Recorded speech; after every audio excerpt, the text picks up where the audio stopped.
Vampiros vêm das mais diferentes obras e formas. Temos, é claro, casos como o de Entrevista com o Vampiro, que é um livro que vira um filme, ou Anjos da Noite, que são filmes que se tornaram livros. E para hoje, teremos os vampiros Nosferatu, de 30 Dias de Noite, que vieram originalmente de uma HQ, ainda que a sua versão mais famosa no Brasil sejam os filmes. E hoje veremos tudo sobre estes vampiros.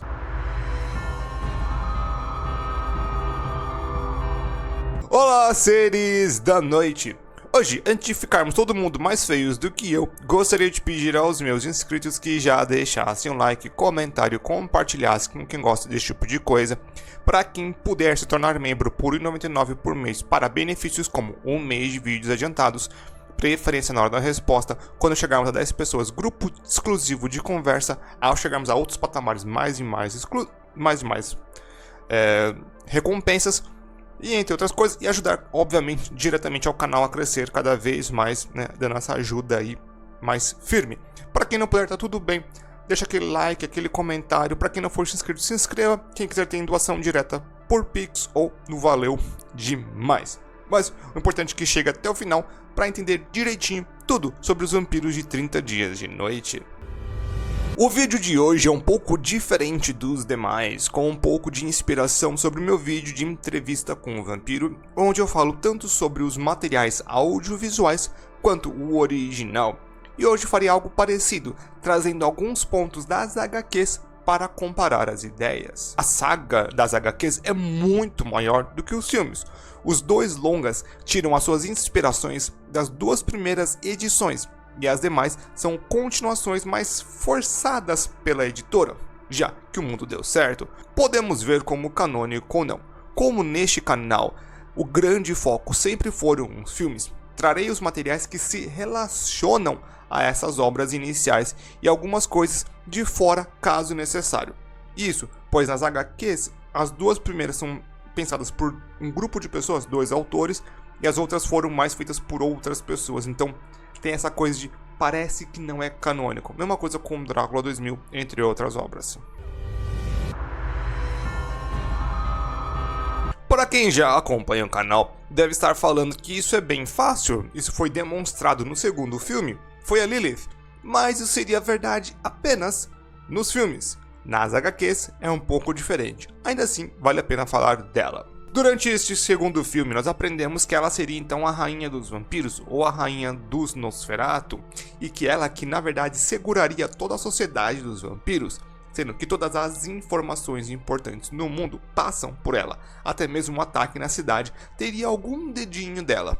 Falaremos mais sobre isso daqui a pouquinho. A origem dela não fica muito certa, como tudo começou, se estaríamos falando de algum tipo de maldição ou vírus é bem complicado dizer qual é a origem exata, apesar de provas muito circunstanciais. Já nas HQs, quem governa os vampiros seria o Vincent, que é meio que o vampiro que aparece no primeiro filme. O negócio fica meio trocado. Não é ele quem ataca a cidade, e sim quem tenta parar o que estava acontecendo. Ainda assim, o seu final é bem parecido. Sabemos que ele é bem antigo e que a língua dos vampiros teria semelhança com as primeiras línguas faladas pelos homens, o que não é possível de ter registro, já que a fala vem bem antes de escrita na história. E mesmo contudo, não temos uma origem exata, apenas algo bem antigo. Nas HQs, Lilith é a esposa de Vincent, e nesta temos menções para frente que ambos seriam transformados por uma outra criatura ainda mais antiga e que poucos vampiros conheceriam, sendo então um grande mistério de toda a saga. Sociedade. Nas duas versões temos a ideia que os vampiros atualmente se organizam muito bem, tendo uma estrutura bem rígida e também se escondem dos seres humanos. No longa, parece que é algo que sempre fizeram, porém nas HQs, teve uma vez que Vincent, um conselho de vampiros, que existia numa época bem antiga, se demonstraram para os seres humanos. Este fato acontece durante a Era Medieval, e já que naquele tempo os mortais conseguiram resistir à presença dos vampiros e lutar contra as criaturas, o que foi um grande problema para os seres da noite, que mesmo que muito poderosos, têm grandes fraquezas que podem ser muito bem exploradas. Depois deste fiasco, fizeram questão de ficar escondidos e controlar a todos de forma muito rigorosa. A mesma coisa que parece acontecer nas telinhas, uma vez que o ataque à cidade pareça ser ruim, seria uma forma de diversão muito controlada. E os eventos foram muito estranhos para eles, já que tiveram que manipular muita gente e fazer muita coisa acontecer. E uma sobrevivente é algo muito mais do que bizarro. Claro que sempre existem aqueles que são encontrados e colocam a todos sob a luz do sol de forma metafórica e literal, alimentando informações para caçadores e outros vampiros que se rebelam contra o sistema, ainda que isso, quando encontrado, são finalizados sem nenhuma piedade. A aparência. Um dos fatores mais marcantes de toda essa série é a aparência dos vampiros. Eles são oficialmente chamados de Nosferatu, e o motivo fica muito óbvio quando vimos Vincent do original.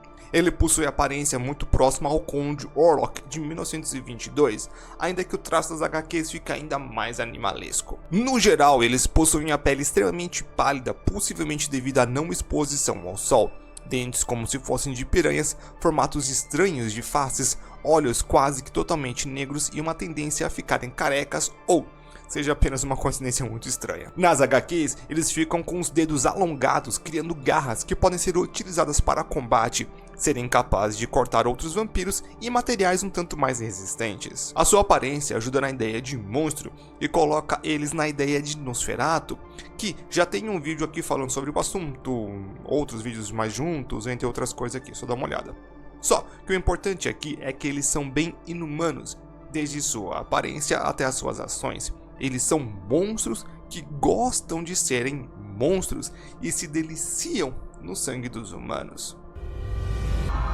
Poderes. Em toda obra com criaturas fantásticas, seja pelo sobrenatural ou pelo genético, vão existir três coisas. A primeira é a inconsistência, e a segunda é quanto mais longo, mais chance de ter algum furo de roteiro. E a terceira é o Power Scaling, que vai subindo cada vez mais. Aqui nós temos 2 de 3. Os vampiros aqui possuem a fisiologia avançada, chegando em momentos a serem super e em outros momentos ficando praticamente um tanto mais forte do que um ser humano. Eu os colocaria como tendo super força, conseguindo feitos incríveis de quebrar e arrebentar objetos, assim como resistência, o que seria sua maior vantagem. Ferimentos normais pouco os afetam, para que eles sintam uma porrada precisa ser bem forte, ainda que tenham armas e outras porradas que consigam até mesmo eliminar eles. Ainda mais podendo regenerar muito bem de muitos ferimentos. Eu vou falar muito mais sobre isso daqui a pouco, porque quando a gente for falar das fraquezas que tenho, aí é onde vai entrar pra mim um dos maiores furos de roteiro e uma das maiores quebras deste mundo. Um furo de lógica tremendo. Também demonstram grandes feitos de agilidade, os colocam muito mais rápidos do que o normal, sendo um tipo de vampiro sem super ultra mega poderes, né, do tipo Superman, mas que ainda assim ficam muito fortes e são muito eficientes numa briga. Fisiologia e fraquezas. Estes vampiros têm a sua fisiologia bem ligada às suas fraquezas, algo bem normal em várias obras, mas aqui é algo bem colocado. Primeiro, é claro que precisam do sangue para continuar existindo, sendo combustível para o corpo e para a mente deles, o que também poderia ser considerado uma fraqueza, já que eles têm uma sede por sangue de beber diretamente dos humanos, como verdadeiros monstros que são. Eles gostam de tirar a vida e de ver o sofrimento do ser humano. O sangue é o prazer dele, sendo uma questão bem maior do que apenas uma necessidade, sendo basicamente um vício. Um outro elemento que fica totalmente interligado com este aspecto da alimentação é a necessidade de ter contato com outros seres humanos. Eles, quando trocam DNA com a vítima, essa também se torna um vampiro. Logo, qualquer arranhão, mordida ou até mesmo sangue sendo injetado serve como meio de fazer novos vampiros. Isso serve como fraqueza, pois eles são muito restritos quando falamos em contato com os seres humanos, ou seja, não podem fazer o que mais gostam. Ao mesmo tempo que isso cria um problema de a qualquer momento pode surgir uma grande epidemia de vampiros, o que é um grande problema para eles. O sol e a radiação UV são um grande desastre para eles, sendo que qualquer exposição causa uma grande dor e praticamente pode acabar com um deles com grande facilidade, sendo uma das coisas que mais fazem sofrer. Isso é claro, mas o fogo, que é pra mim um grande problema para falar, fogo derrota vampiros, fogo derrota tudo. Bom dizer, eu sei que tem coisas que são imunes a fogo, tal, elementais de fogo, mas vocês entenderam. Um outro clássico é a retirada da cabeça, que no filme é dado como o real meio de finalizar um vampiro de verdade. Mas, como assim? Tanto nos filmes quanto nas HQs, vemos eles sendo finalizados de vários meios, como tiros na cabeça, fogo, sol, entre outras coisas. Mas será que eles estão finalizados de verdade? Um pouquinho de sangue e pensamentos felizes. Um ponto muito importante acontece na segunda parte das histórias nas duas mídias, onde se coloca a possibilidade que um vampiro finalizado, caso se dê um pouquinho de sangue para este, ele pode voltar à não-vida. Isso de forma total, ainda que ele tenha sido queimado pelo sol e seja apenas cinzas. Isso basicamente destrói toda a ideia de todos os vampiros serem finalizados. Coloca um grande problema na trama deles. Primeiro, serem perseguidos, do Vincent ter morrido na primeira história e Lilith querer vingança. Este pequeno conceito deixa pra mim tudo muito estranho. Talvez os autores originais continuassem na obra teriam alguma coisa muito interessante para demonstrar, porém pra mim fica deixado como algo muito raso para poder voltar à vida a um único personagem, que é o xerife do primeiro filme. Eu realmente não sei o motivo. Pra mim é um meio de deixar a sua obra muito fraca. Eu não posso deixar de reforçar o quanto isso quebrou a lógica interna do mundo. Não é um furo de roteiro, é um furo de lógica interna. Se todos os vampiros que morrem podem voltar com apenas um pouquinho de sangue, nenhum vampiro pode morrer de verdade. É uma coisa muito estranha que se é colocada, que realmente quebra, sabe? Não tem vingança, não tem por que fazer nada. Os vampiros simplesmente podem voltar a existir. É bem bizarro. No filme eles falam, se o vampiro for retirado da cabeça não pode voltar. Tá, tudo isso fazer pra dar um final pra Lilith. É meio que uma explicação. Acaba que pra mim, fica muito mais forte no filme do que nas HQs. Mas os dois estão, assim, é ruim. É uma lore ruim. A menos que você queira explicar isso mais tarde. Mas não explicaram porque o mais tarde foi para outras pessoas. Meus pensamentos.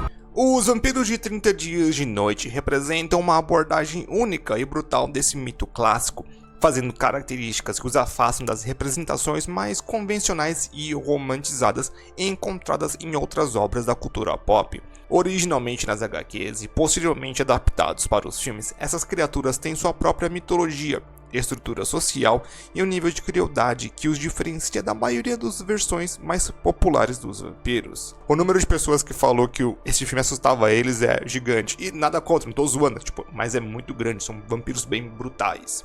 A origem do vampirismo nesse universo não é completamente clara, mas é possível de notar que há uma forte ligação com figuras antigas como Lilith e Vincent, que são colocados como líderes e criadores dessa espécie em diferentes mídias. A sociedade dos vampiros, como apresentada em suas mídias, se caracteriza por um rigoroso controle sobre seus membros, garantindo que suas existências permaneçam ocultas dos seres humanos. No entanto, a sede por sangue e a necessidade de matar o tornam esse segredo difícil de manter, resultando nos eventos e testemunhos na cidade isolada no Alasca. O visual desses vampiros também desempenha um papel fundamental em sua identidade, ao invés de adotarem a aparência charmosa e sedutora de outras representações da ficção. Eles são bestiais e grotescos, com dentes afiados, olhos negros e pele pálida. Essa escolha estética reforça a ideia de que essas criaturas são monstros completos, sem qualquer traço de humanidade. Nos quadrinhos, essa característica é ainda mais acentuada com detalhes que os tornam ainda mais animalescos e aterrorizantes. Seus poderes são consideráveis, incluindo força, resistência e agilidade sobre-humanas, além de uma regeneração acelerada. No entanto, essa habilidade vem acompanhada de fraquezas notáveis, como a vulnerabilidade ao sol e a radiação UV, além do fato da decapitação parece ser o método definitivo para destruí-los. Curiosamente, existe a existência de uma forma de ressurreição por meio da exposição ao sangue. Isso complica ainda mais a mitologia desses vampiros, gerando inconsistências dentro do próprio universo da obra. No final das contas, 30 Dias de Noite apresenta os vampiros que estão mais próximos de predadores implacáveis do que figuras trágicas ou complexas. Sua brutalidade e sede de sangue colocam em um patamar diferente dentro do gênero, e as suas ações movidas unicamente pelos instintos de prazer da caça. seja nas HQs ou nos filmes. Esse universo de vampiros se destaca pela atmosfera e terror desperto, que consegue transmitir uma versão única e memorável das criaturas da noite. É isso aí então, meu povo, muitíssimo obrigado para quem chegou até aqui. Se você chegou até aqui, então deixa aquele like, comenta aí. 30 dias de noite 2025. Se você puder, então se tornar membro por R$ 1,99 por mês, hein? Baratinho, baratinho, R$ 1,99 para ajudar o canal e ter aí benefícios. Quanto mais gente, mais benefícios. Pode chegar a ter grupo de mensagens, estou pensando em ter aí uma vez por semana assistir filmes juntos, entre outras coisinhas. Então, se torne membro para mais benefícios. É como uma comunidade. Quanto mais gente, melhor. Olha que interessante. Se você não for inscrito, como muita gente por aí, se inscreva, que ajuda demais o canal. Então, vejo todo mundo aí na próxima.